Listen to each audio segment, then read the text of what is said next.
Good evening और gunner shot में आप सबका स्वागत है। वणकम, प्रणाम, सत श्री अकाल। आज हम एक नए दौर पे चल रहे हैं और हम अ, ये जो ग्लोबल पावर मैट्रिक्स के बारे में बात करेंगे।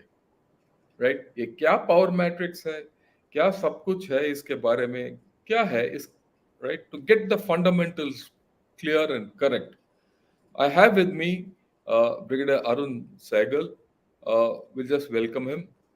Sir, good Thank evening you. and welcome to Gunner Shot once again. It's a Thank great you, honor sir. that you are here with us. And मैं सबको बताना चाहता हूँ कि इन्हीं का आइडिया था कि हम इसके बारे में बात करें। क्योंकि अभी जो जैसे मैंने कल भी बताया हमारे अपडेट में, इंडिया उस दौर पे आ गया है और उस मोड पे आ गया है। हमें सोच विचार करना, अलग सोच विचार करने की जरूरत है। So the whole idea is global metrics. So give your opening comments and then I'll give a small presentation, then we'll follow it up, sir. Absolutely correct, sir. Go ahead. Thank you, sir. मैं आप सब लोगों को बताना चाहता हूँ ये हमने ये सिलसिला क्यों शुरू किया। राइट, अगर आप देखेंगे ये यूक्रेन वॉर और ये जो पैंडेमिक जो शुरू हुआ था, उसमें क्या हुआ? फूड, एनर्जी और रिसोर्सेस ये सीमित हैं और दुनिया के लिए कम है और ये एक रिस्क है।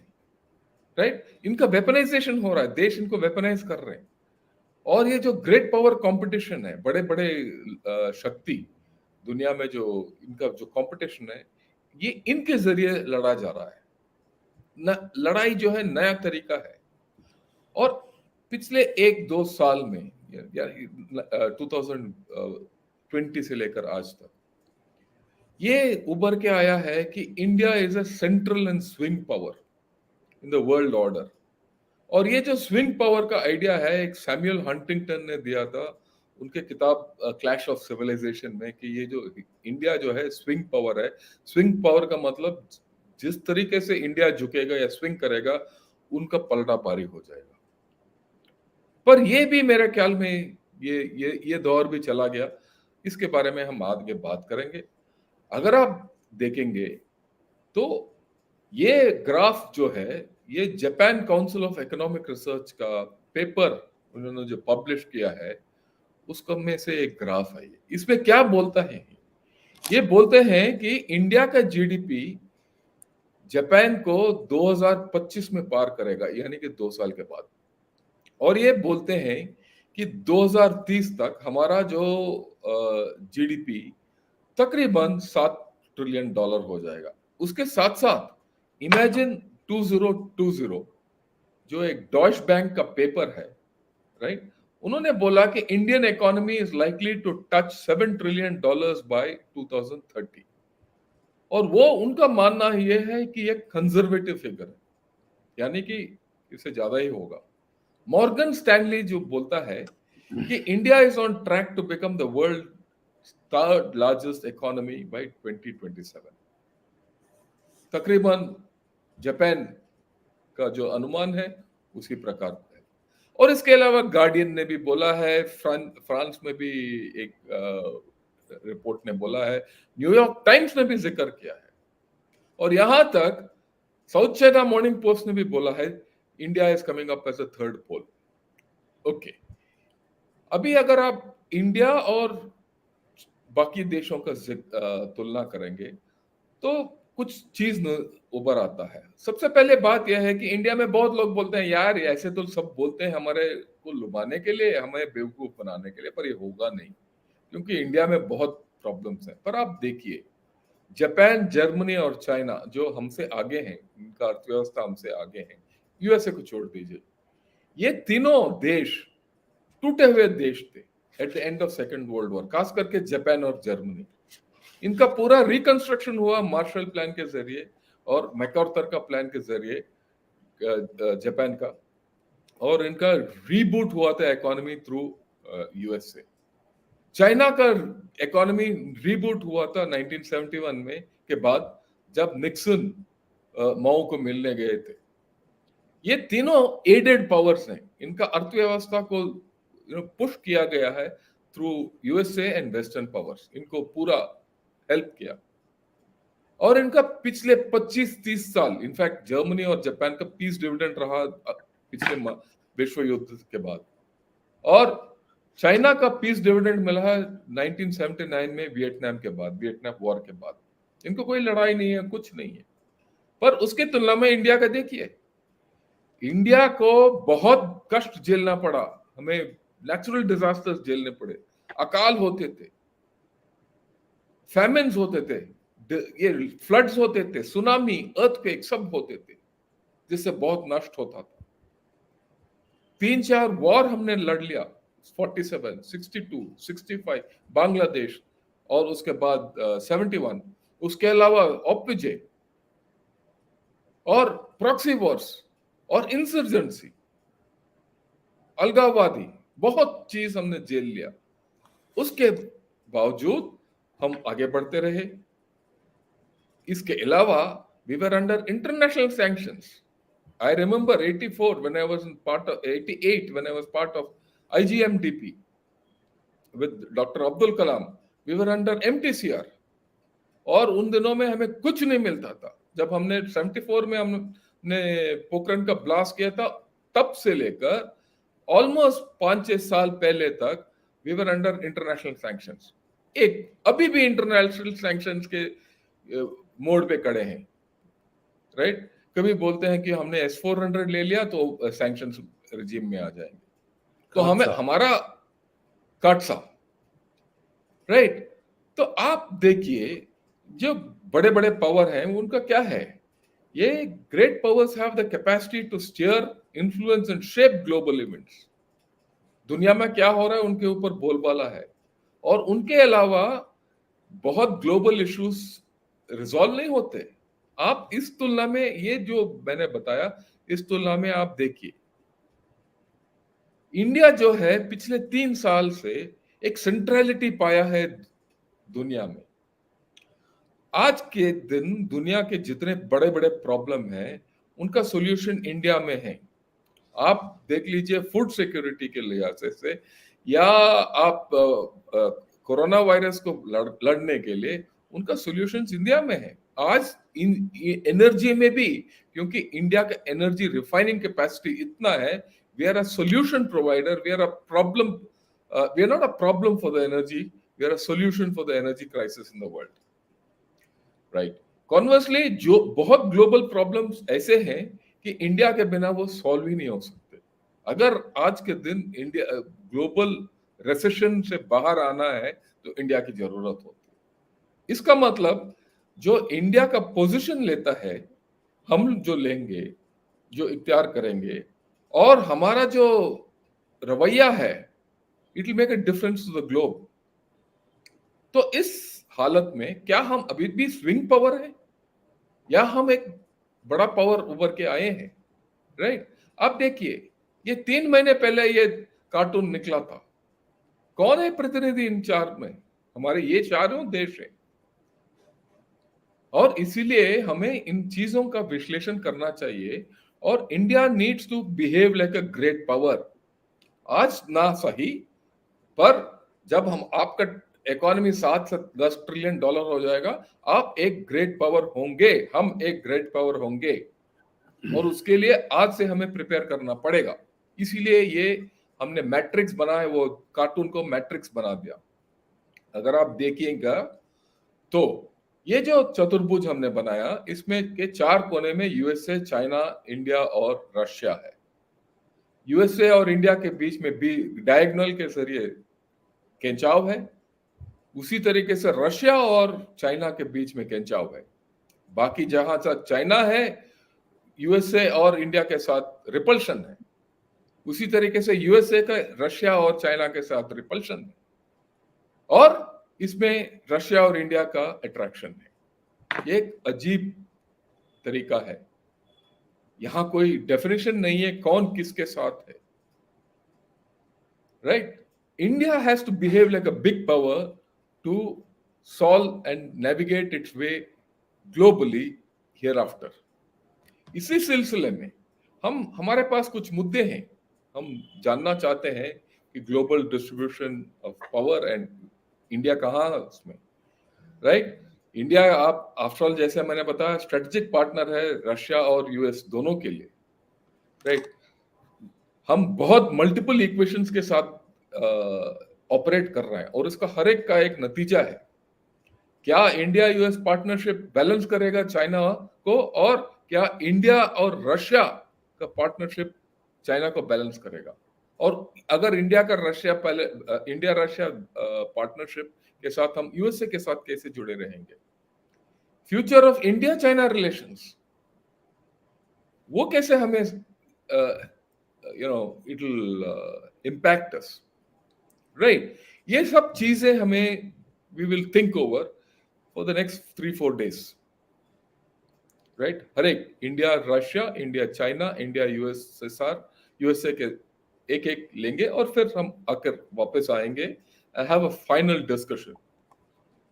तो इसके साथ I will request brigadier Arun Sehgal sir, you please put up your views on the emerging power dynamics in the globe and your thing. I've given my presentation. You frame your things. Once आप अगर frame करेंगे, then we'll have a little guftagu and see what are the things which you have to focus on in the series ahead. Over to you, sir. Thank you, General Shankar sir. It's always a pleasure, and the way you put things up are absolutely cogent way, and they are striking, absolutely striking. Can I have the slide, please, of the quadrilateral or the Yeah, or the yes, global sir. perspective? Yes.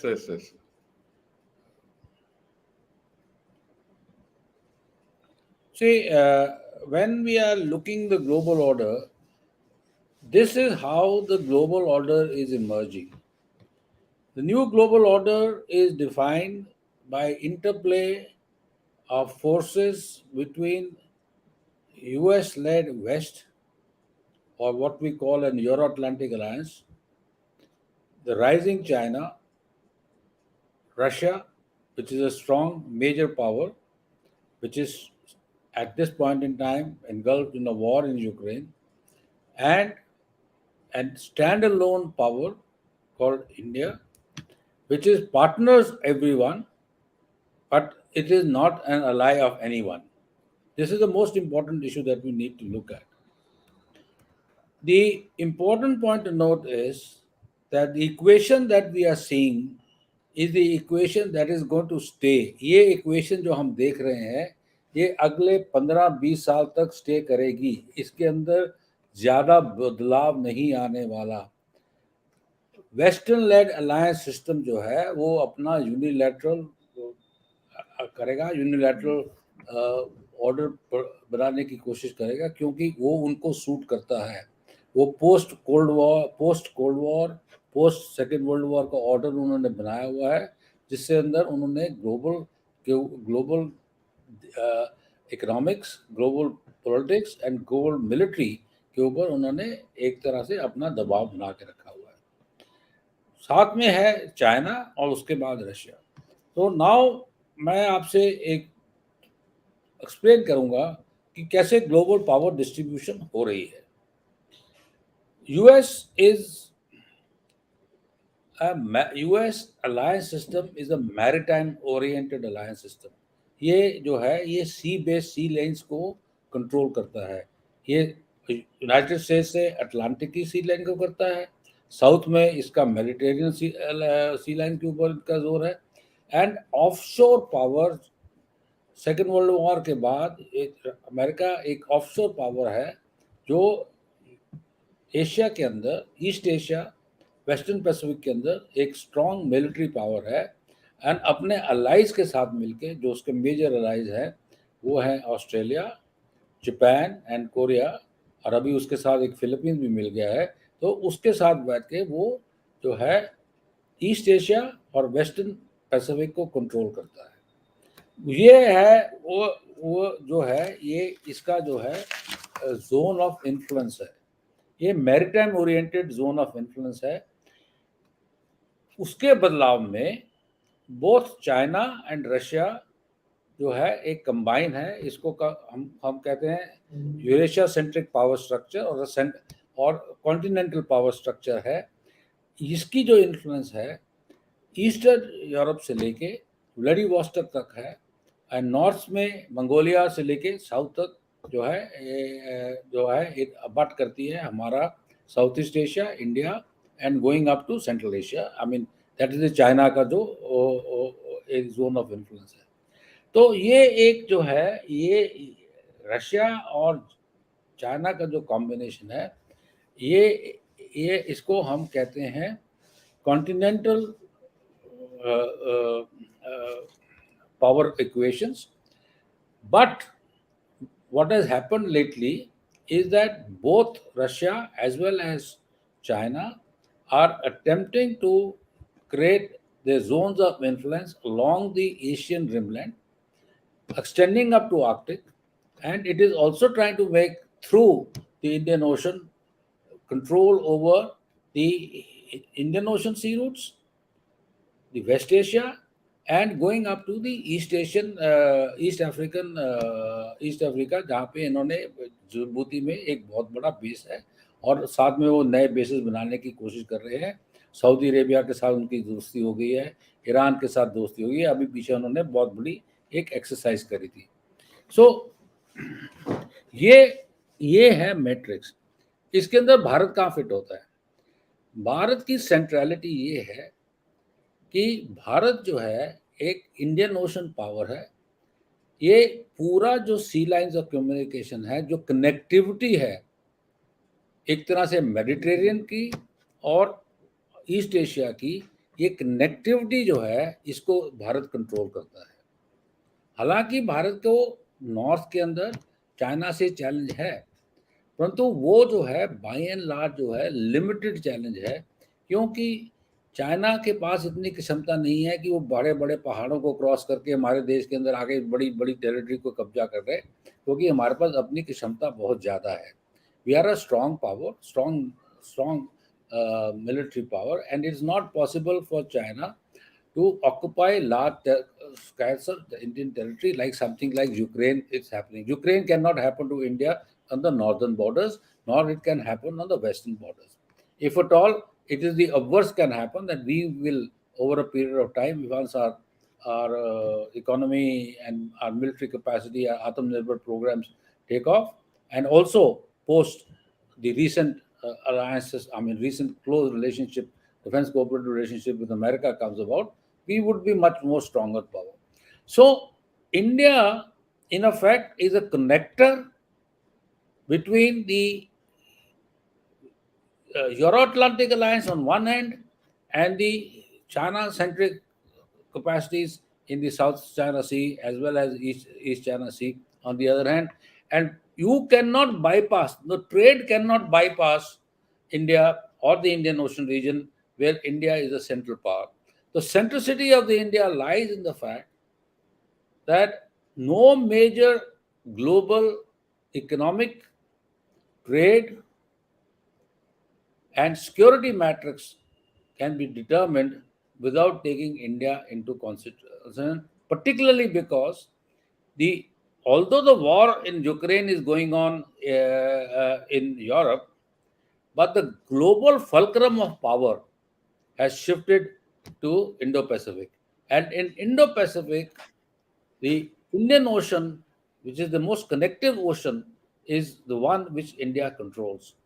And therefore, it has become very important to understand that India is not a swing power, but India is a balancing power.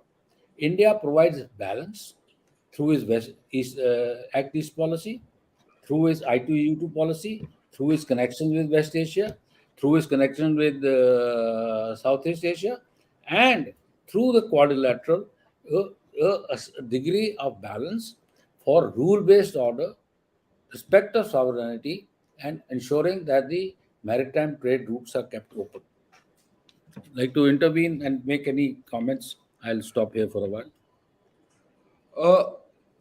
I think you made, आपने बहुत important points बताया sir, और ये एक comment भी आया है कि India controls the fulcrum between the Eurocentric NATO alliance or the North Atlantic alliance, and the Asia-centric Eurasian alliance. I'll call the China, He's much better. Russo-Chinese He put it alliance. better than I have. No, it's a fulcrum, and it gives balance. I think these two words are very important. So we are a balancing power, and Okay. like someone said, Bahar Kanhere, he's made a comment. उन्होंने बोला कि in this equation, only India can be a binding force, else other three can't stand each other. I think he's made a very crucial point. Yeah. So, apart from being a fulcrum or a balancing power, if these three have to coexist, they all need India. And as days go by, और जैसे आपने बताया, as days go by and as we our economy goes up and go up, it will. There is no choice on that, right? We will Okay. see that things will change. So I would like you to comment on this change in the Indian psyche which we need to have, and the fact that from being a swing state, we have to be a balancing power. How do you see these dynamics going first from the Okay. India centric point of view, and then we'll talk. Okay. On the issue of India started looking at itself as a balancing power and not a swing state, the logic and the rationale basically sit is that can India be a net security provider? And what do I mean by net security provider? What I mean is that there is always a concern about the Chinese influence in Southeast Asia. There are Laos, Cambodia, to some degree Thailand are becoming under the influence of China. Myanmar is already under influence of China. The oligarchs, Chinese oligarchs, control Indonesia, the biggest power over here. Vietnam, although it has done its peace with China, but with the West, continues to have concerns about of the Chinese. So the question basically is this: it is India's strong capacity, capability, and influence, both military and more than military, economic and cultural. And cultural is also very important. Are the elements that provide a degree of reassurance to these states, particularly Southeast Asia, which is a wedge between the two oceans, the Indian Ocean and the Pacific Ocean, and to provide them with the ability to sustain domination, economic, political, technological domination by other major powers in this region. And therefore, if India, that's why started off from look east to act east policy. The whole idea behind the act east policy was that we need to be proactive. We need to connect with. So this is an important issue. The second element is this: the capacities and the capabilities that India has are central to maintaining balance in the region of the Indo-Pacific. If the East Asia is the eastern bookend, the Western Indian Ocean is the western bookend. And the western bookend centrality lies in the fact is this: that China, despite being a strong maritime power, it has to have a breakout from the constraints of the South China Sea where it is located. China is being pushed from two different directions, something which we do not tend to analyze seriously. On this eastern flank is the first island chain, and now it is coming down through the Bai Channel to the Philippines.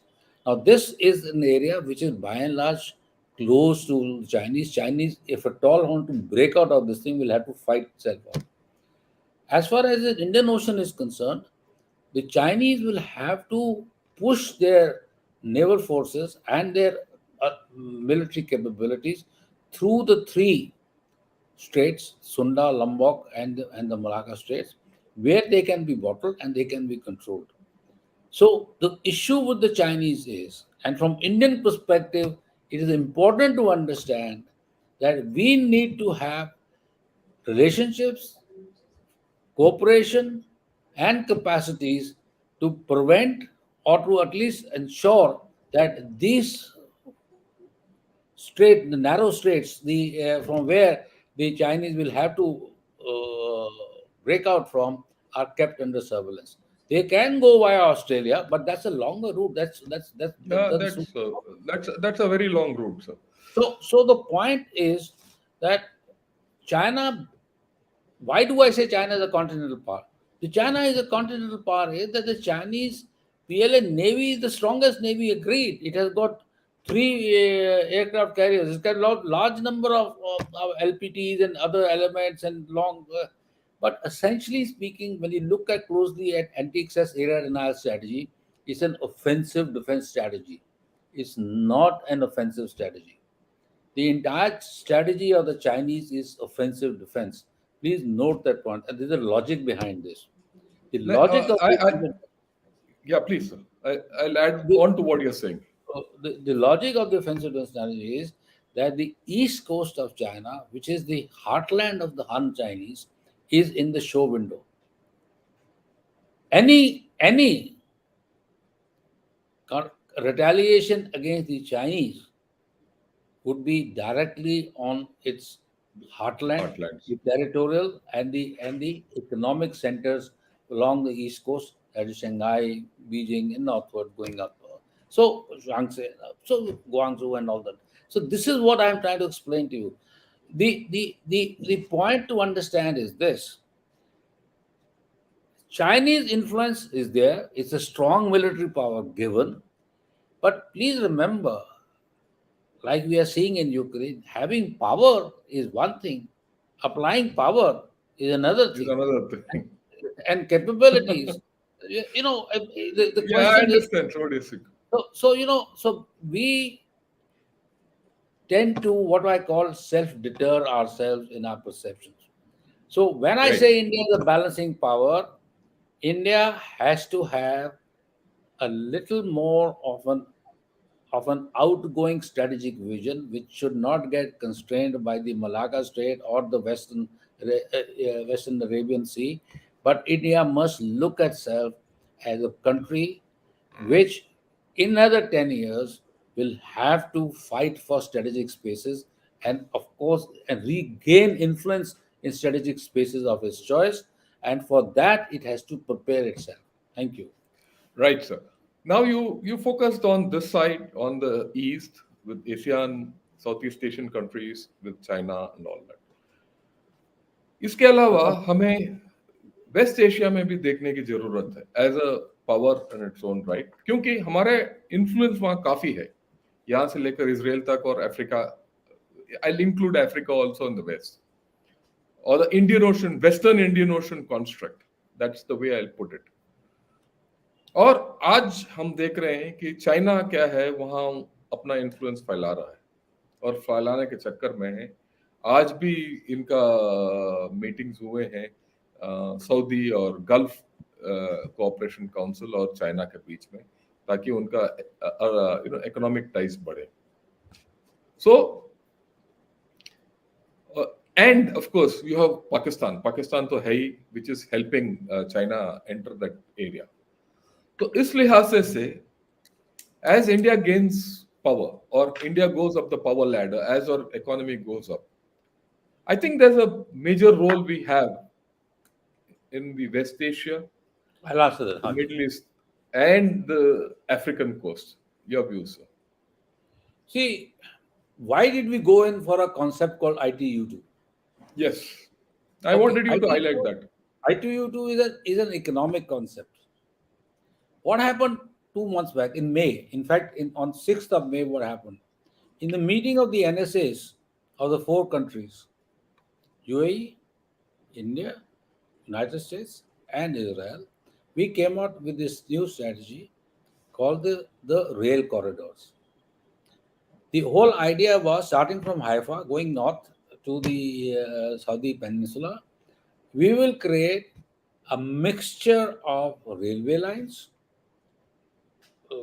high speed OFC capability, Where there are gaps cannot be controlled by railway lines, we'll create a road network and carry down further through the Indian Ocean through a back-end connectivity to India, to the Indian ports of Nhava Sheva and Mumbai, etc. So now what happens is there is a dedicated container traffic which will Flow. move from, let's say, from Saudi Arabia. It will move down to the railway corridors, get down to the ships, and gets off in Mumbai. We will provide other trade capacities. So what are you doing? You are now providing the means of transportation and opening up this region into a massive trade. And added to that, you inject what is called the digitization. Digitization is a huge element in terms of our capacities. You provide health, you provide other support systems which are relevant to the region. So you are creating a big geo-economic environment which is sustaining the development of the region and providing support to India. And also, as a result of this, these major states start investing. Now, this kind of situation cannot be copied by China. China can broker peace, but cannot be copied. Now, what is happening in Iran? We just had a meeting today with the senior government official who was trying to explain to us why INSTC is suddenly being given a projection. We are now creating a rail link to Azerbaijan, and so that we then reach directly to Europe.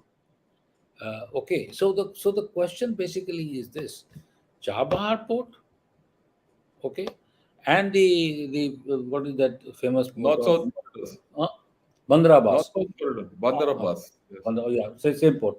So those the thing, the whole idea is that we are conscious of the fact that the Pakistan will remain a bad boy. Okay, so we are willing to pay the cost, but yet the basic issue is we'll have corridors open. They are transportation corridors. We are creating a huge container, high level container movement capacities, and what we are doing is doing a direct connectivity to Europe, and which the important part between this connectivity and what is the Central Asian connectivity of the Chinese is that we'll have a two-way trade.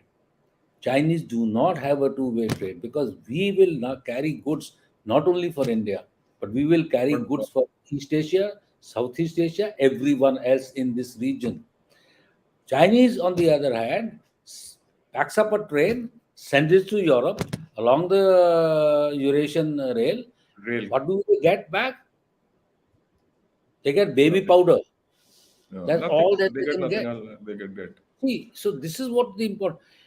We have to understand in geopolitical terms where India is and how India is leveraging its power and capacities.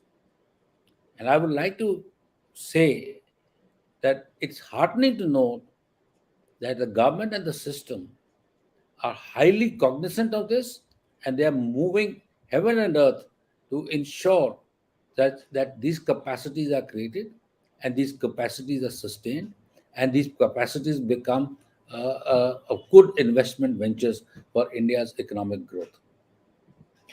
Sir thank you, आपने बहुत विस्तार में बताया कि India का जो शक्ति, जैसे हमारा अर्थव्यवस्था बढ़ता जाएगा, और इसके बारे में हमें बड़ा पूरा ज्ञान है, और we are aware of this at the national level.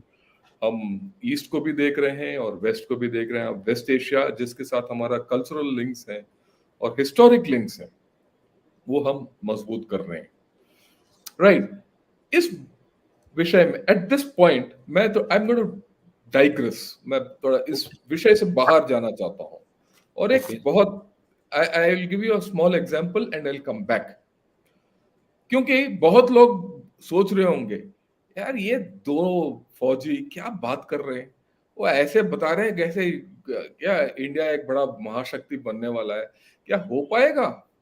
आज तक तो वो तो नजारा है ही नहीं। ओके, आज मैंने एक आर्टिकल पढ़ा साउथ चाइना मॉर्निंग पोस्ट में, और बड़ा बोला है कि China will establish a thorium based reactor, nuclear Yeah, reactor yeah, 2 yeah. Megawatt, आज Two molten mega, salt two reactor 2 megawatt megawatt, in the Gobi Desert. Gobi Desert, Yeah. Right. और ये बोल रहे हैं कि बड़ा टेक्निकल ब्रेक थ्रू है, इसके साथ एनर्जी का प्रॉब्लम सॉर्ट आउट हो जाएगा, एक्स वाई जेड जो भी है, जय चाइना वाले जैसे बोलते हैं। मैं हमारे सब श्रोताओं को बताना चाहता हूं, दुनिया में 50% से ज्यादा थोरियम का रिजर्व्स कहाँ है? केरला के Yeah. बीचेस के ऊपर है, वो भरा पड़ा है, ठीक है। थोरियम रिएक्टर और थोरियम टेक्नोलॉजी के ऊपर कौन leading technology innovation and research करता है? इंडिया। India. आपको बताना चाहता हूं, जो आज चाइना करना चाहता है थोरियम के साथ, और वो बोलता है कि हम इस टेक्नोलॉजी को 10 साल के बाद हम स्टेबलाइज करेंगे, हम पिछले 10 साल से कर रहे हैं। एक एक्सपेरिमेंटल थोरियम रिएक्टर हमारे पास कलपाकम में पड़ा है, और हम उससे बिजली Working, उत्पादन working. कर I've रहे seen हैं। it. I've seen it. बिजली उत्पादन कर रहे हैं, ऐसी बात नहीं है। मैं एक दिन इसके पूरा टेक्नोलॉजी के ऊपर मैं कर्नल शॉर्ट में बताऊंगा, क्योंकि इसको मैंने काफी रिसर्च किया हुआ है। इससे क्या जाहिर होता है, हर चीज जो चाइना बोलता है कि हम टेक्निकली ये है, हम वो है, नहीं है। इंडिया के अपने शक्ति है, राइट, और वो उभर के आ रहा है, राइट। हम वापस आ जाते हैं वो क्वाड्रिलैटरल में।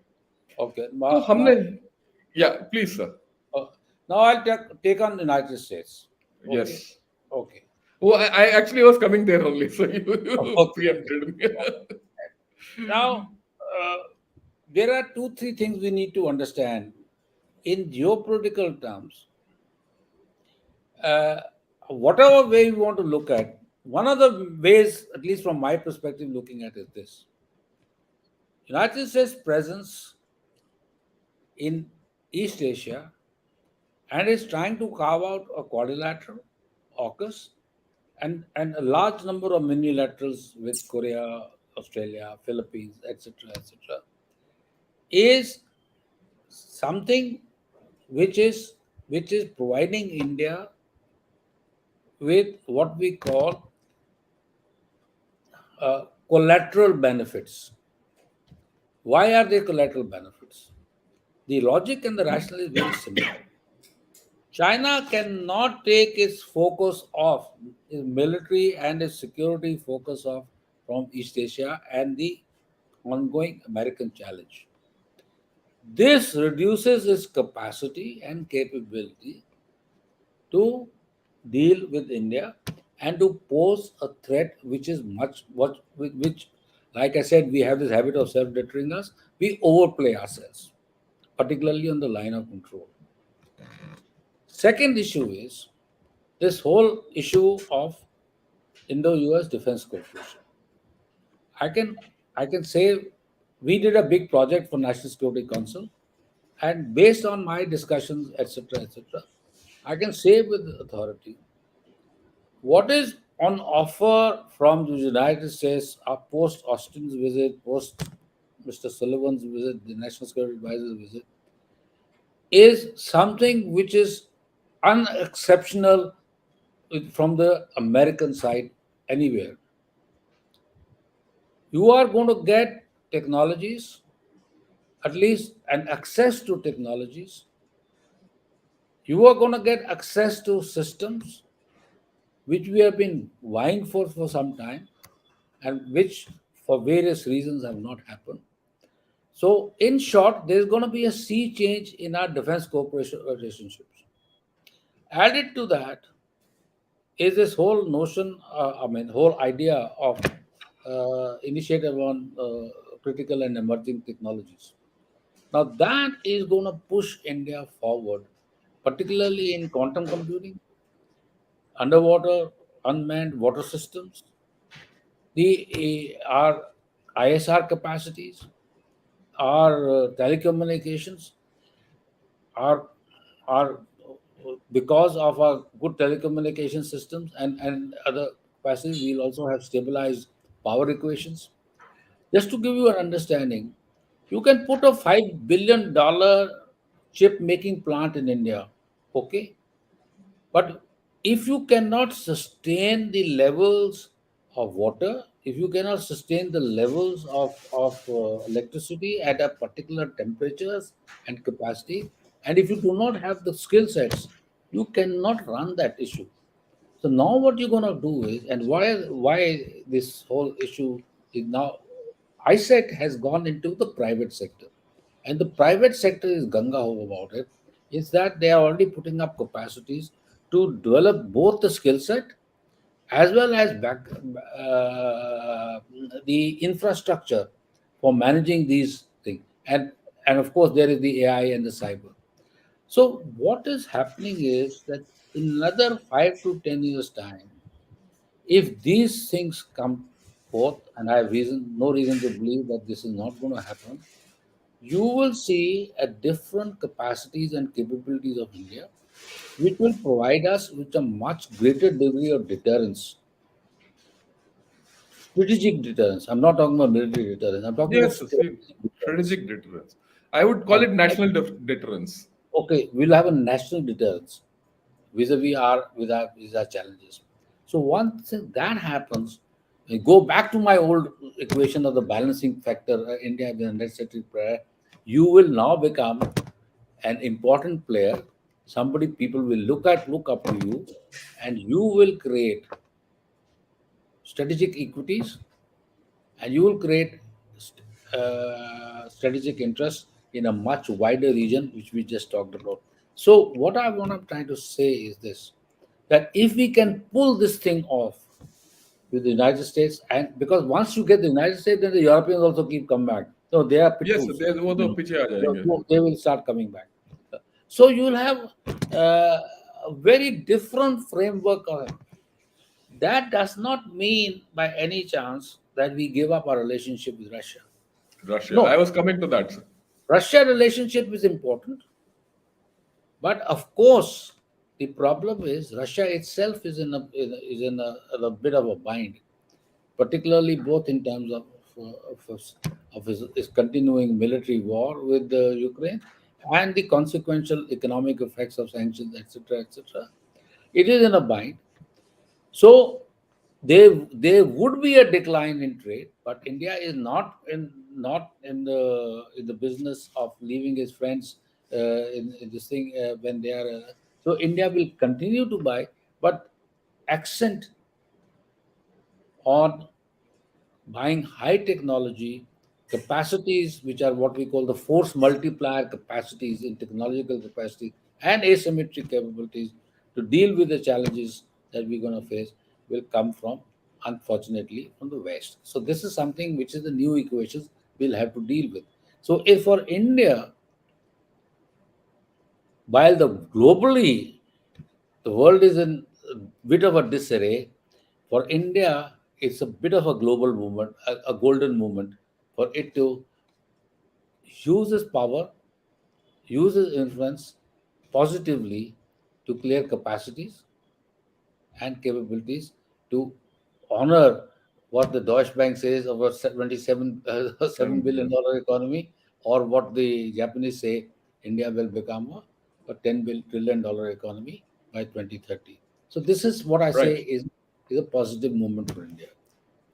राइट. जो आपने बताया, आपने जो दृश्य बताया और जिसके साथ मैं 100% सहमत हूं, वो ये है कि इंडिया उस दौर पे खड़ा है, भारत उस दौर पे खड़ा है कि मेरे ख्याल में ये, ओके, मैं वापस 91 में चलूंगा. 91 में हमारा क्या स्थिति था और 92 के बाद जो हमारा चढ़ाव हुआ है, उसके बाद हम प्लेटो कर चुके थे और दोबारा 2023 में ये मौका मिल रहा है. 91 मूवमेंट है ये, रीडक्स, ताकि हम ऊपर चढ़ सकते हैं आगे. राइट. और मेरे ख्याल में ये हमारा देश को जो दूसरा अवसर, सुनहरा अवसर मिल रहा है, हम खोएंगे नहीं. हम खोएंगे नहीं कि बहुत रीजंस हैं, पर मैंने पहले जो बताया, हमारा वो अंदरूनी शक्ति इंडिया के अंदर वो है कि चाहे कोई भी मुश्किल हो सामने, हम कर सकते हैं। राइट, ये हमारा इतिहास है जो मैंने पहले बताया।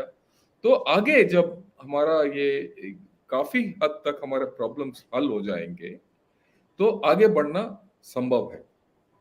राइट, तो आज का जो ये है, हमने पूरा स्टेज सेटिंग किया है कि इंडिया का रोल फ्यूचर में क्या होगा।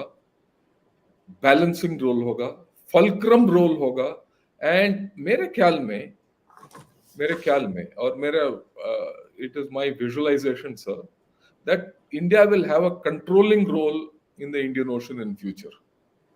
आज के एब्सोल्युटली दिन करेक्ट सर। आज के दिन कोई बोल सकता है कि या ये स्विंग स्टेट है, कल के दिन कोई बोल सकता है ये फलक्रम स्टेट है, बैलेंसिंग पावर है। पर जैसे जैसे हमारा जो अर्थव्यवस्था और हमारा शक्ति बढ़ता जाएगा, और वो बढ़ेगा, इसमें कोई दो राय नहीं है। राइट, फिर we will become a controlling power in this region. Right, जब हम एक एब्सोल्युटली। कंट्रोलिंग पावर हो जाएंगे in the Indian Ocean region, then we will also be on the verge of being a global power. और ये मैं अगले 10 साल के अंदर, 5 से 10 साल तक, ये ये जो बदलाव है वो मैं नजर आ रहा है हमें। राइट, राइट, मैं यस सर एक प्लीज। एक छोटा सा पॉइंट कहूंगा, ये सब पॉसिबल है एज लॉन्ग एज हमारे पास अपना सेल्फ कॉन्फिडेंस है। We as a nation has to believe in ourselves and have the self confidence that we can do it. We can do it. We are a great power. We are a we have the equities to be a great power. We have capacities to be a great power. We have the tolerance and the level of national ethos to be a great power.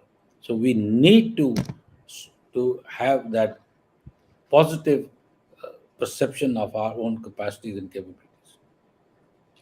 आपने सही बताया sir कि ये सब तभी मुमकिन होगा जब हमारा खुद का आत्मविश्वास बढ़े। आत्मनिर्भरता एक चीज है, पर आत्मविश्वास सबसे बड़ी चीज Yes, है। absolutely. Right, right. और अगर हम सोचते रहते हैं छोटे छोटे चीजों के ऊपर, छोटे छोटे मुद्दों के ऊपर अगर हम सोचते रहेंगे, तो हम थोड़ा इसमें खिंचाव होगा। इसके बावजूद हम आगे बढ़ेंगे, इसमें दो राय नहीं है। पर ये समय आ गया कि हम बड़ा सोचें, इसीलिए हमने ये प्रोग्राम किया। राइट, आज हमने जो क्या किया है कि पूरा विस्तार में बता दिया कि ये प्रोग्राम की जरूरत क्या है, वगैरह वगैरह। पर अगले 3 प्रोग्राम में हम देखेंगे कि इंडिया और यूएसए का क्या रिलेशनशिप है, इंडिया और चाइना का क्या रिलेशनशिप है, और इंडिया और रशिया का क्या रिलेशनशिप है। जब ये रिलेशनशिप हम एग्जामिन करेंगे, तब ये भी देखेंगे उनका क्या इक्वेशन है, उनका क्या ग्लोबल इक्वेशन है, उनका क्या ग्लोबल इक्वेशन उभर के आ रहा है, और उनका इंडिया के साथ क्या नाता है, उनके नजरिया से भी हम इसको एनालाइज करेंगे। Sir, if you have any more views on Oh, thank today's you. I discussion thank you. point, Thank you right? very much. Yeah. So we have done. So we'll take some questions on. I think a lot of Yeah. questions have come in, and we'll take some comments also. At the outset, I'd like to thank him for his generosity. I will now take some questions. Uh, Okay, I'd like to put across one thing, yeah, which is something which is very good. He says, Jawad Hussain says, this channel maintains neutrality and presents impartial perspectives on the military ambitions and capabilities of India and Pakistan. Thank you, thanks a lot. Thank you. It's an honor for us that you have thought so. I'll just put it in one way. We are India centric, but at the same time, we are balanced in our view, right?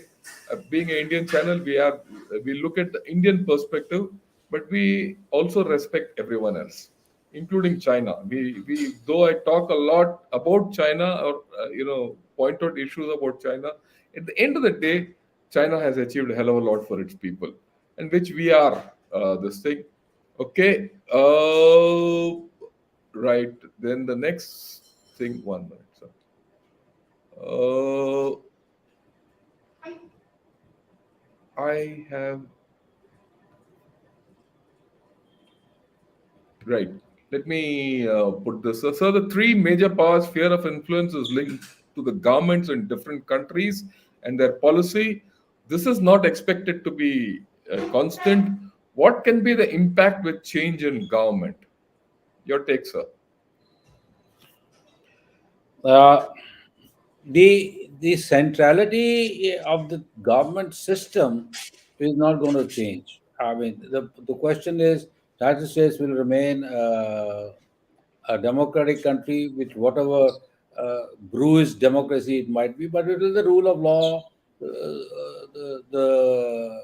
the freedom of people will remain. Uh, China is a different kind of a system where the party is central, but the party has to take care of its own people. So it has to operate within a certain degree of framework. Party does not have an ad lib capability of pushing its agenda. Party has to take people's view. We saw what happened during the COVID time when the COVID restrictions were there. There were large scale rioting and things like that. And the third issue is again India. India will remain a democratic country. So I don't think the governments will change. There might be a tweaking of policies in between, etc. But what happens in the larger international security arena is that governments keep the other side of the political divide in the loop.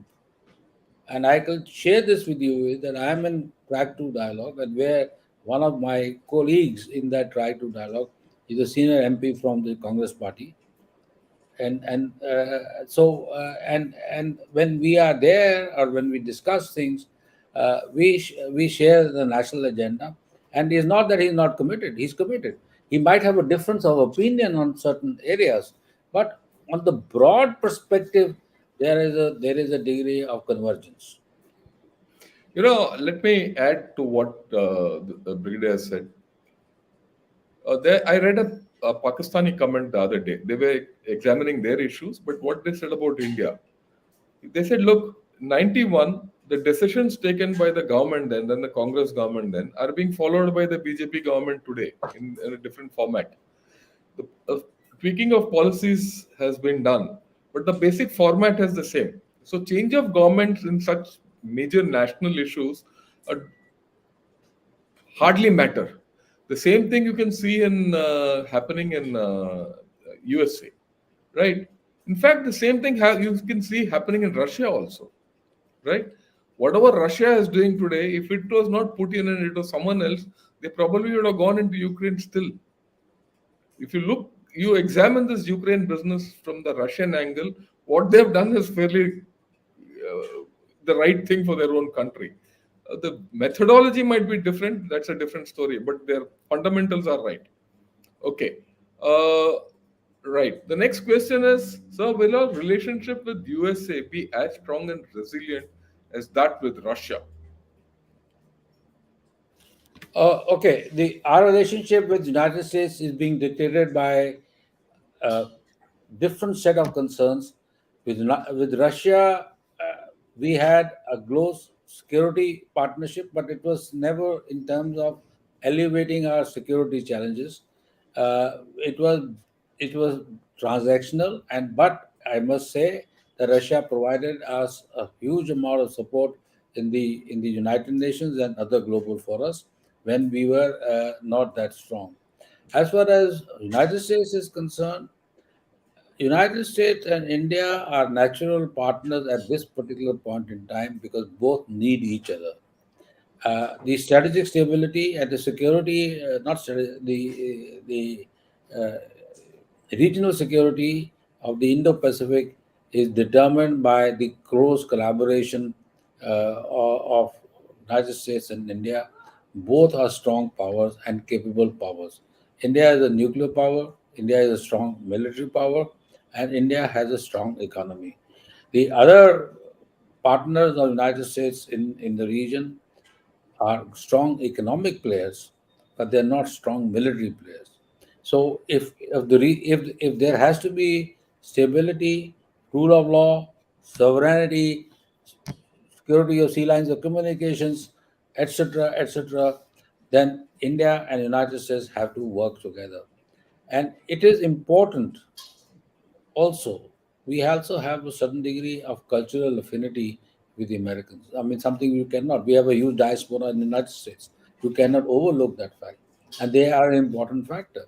So there is, being democracies, there is a certain degree of intrinsic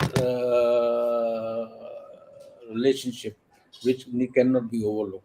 So to that extent, I think it's important to put both the relationship in different contexts.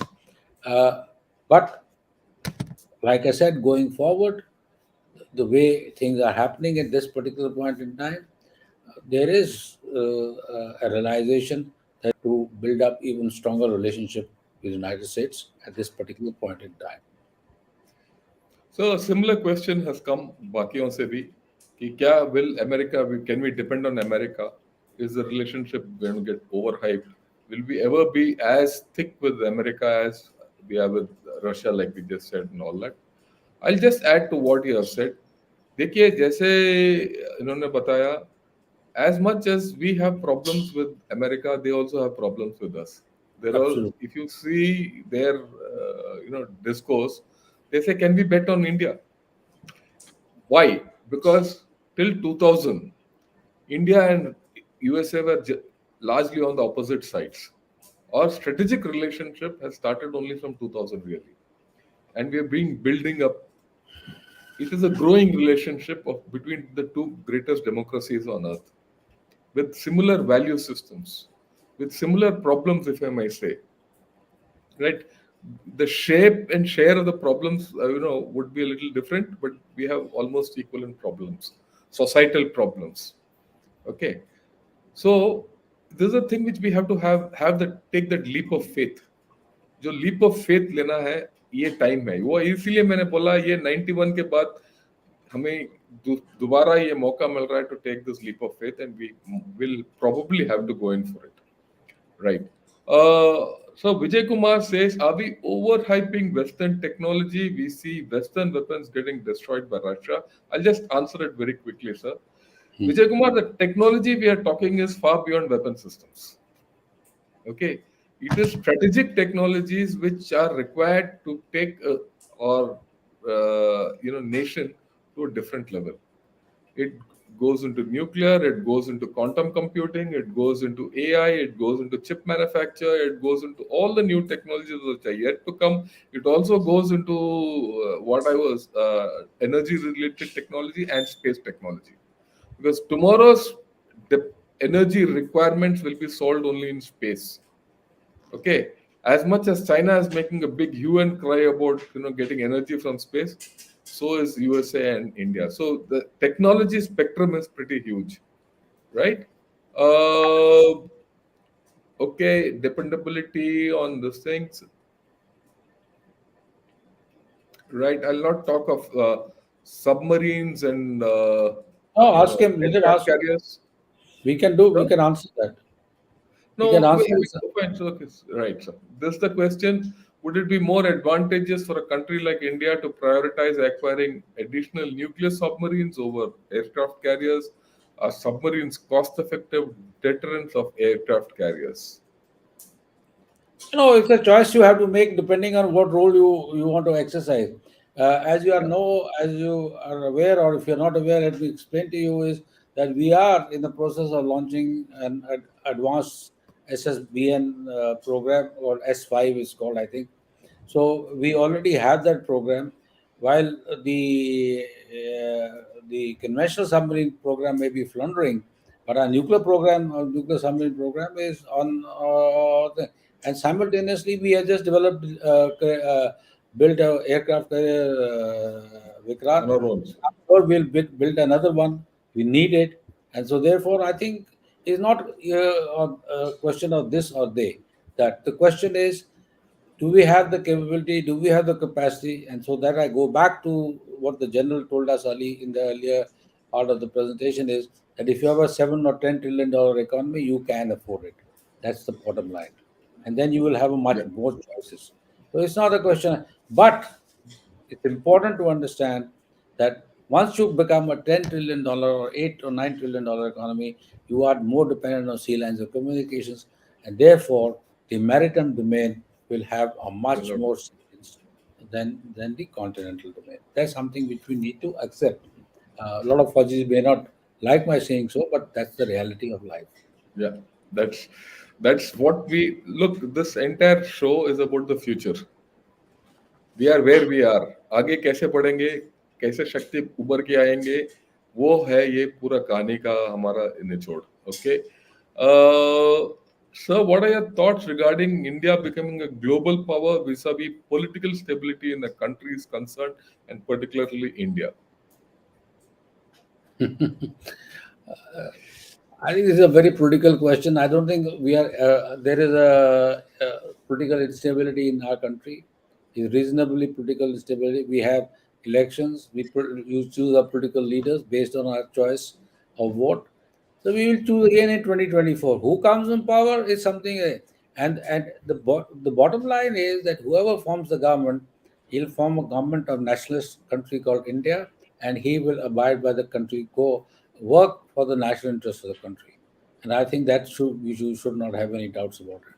I Yeah. don't think anybody is going to work against the national interests of the country. Yeah, this, I feel India needs to put out a really strong narrative in the world, combined with its rise, similar to the Chinese and USA. Are people in the establishment thinking along these lines?